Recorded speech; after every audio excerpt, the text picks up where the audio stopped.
Shalom, selamat pagi kepada saudara dan saudari.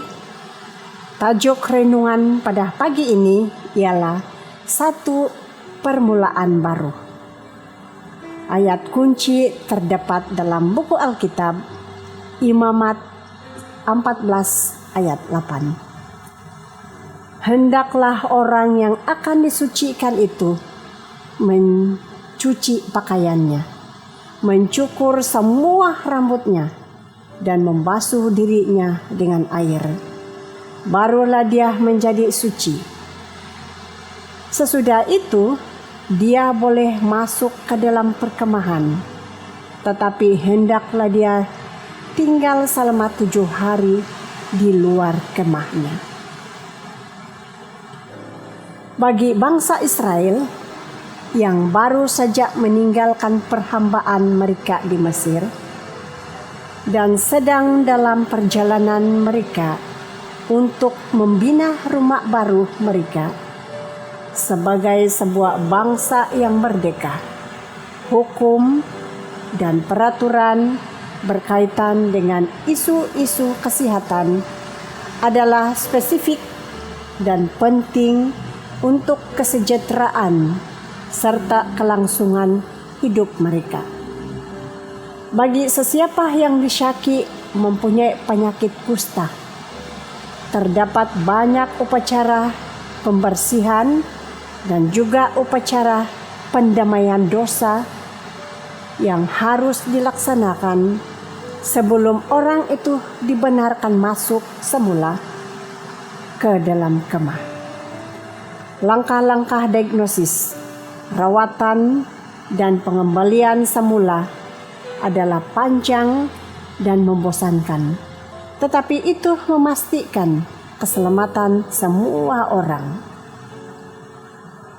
Dalam perkawinan, walaupun dalam hubungan yang paling sehat dan paling bahagia, terdapat waktu-waktu di mana kesilapan dibuat dan hasilnya boleh menyebabkan kelukaan dalam hubungan.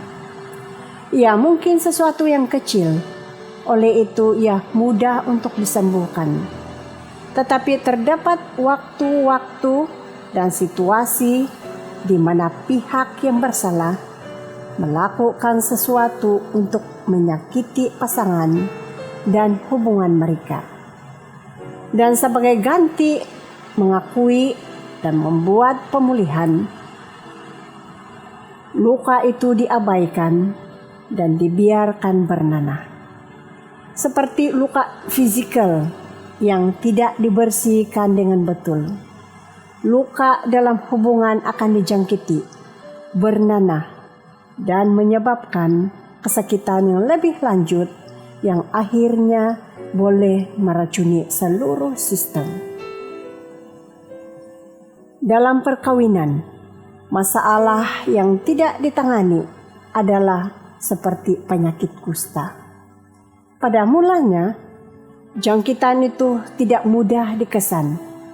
Ia mungkin dirasakan, tetapi ia tidak terlalu disadari. Walau bagaimanapun, jika tidak dirawat, ia akan mulai menjejaskan sistem saraf hubungan sehingga akhirnya seperti penyakit kusta.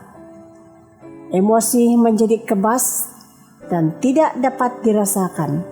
Akhirnya, kekebasan itu akan menghalang kita daripada merasakan kesakitan yang paling dalam.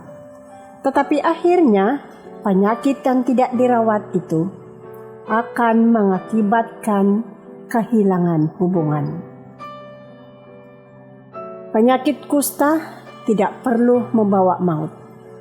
Perubatan yang sesuai boleh merawatnya, sehingga ia tidak berkembang atau membunuh orang yang dijangkiti itu.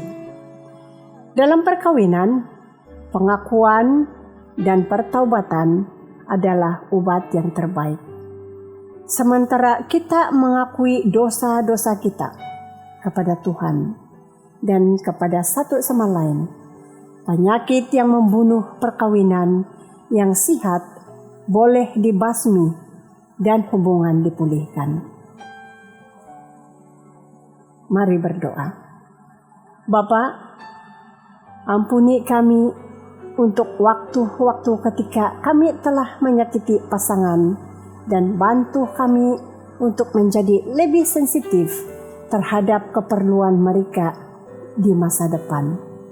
Kami dan Bapa, bantu kami untuk mengakui dosa-dosa kami terhadap mereka, supaya akan ada penyembuhan sepenuhnya dalam hubungan kami. Dalam nama Yesus kami berdoa. Amin.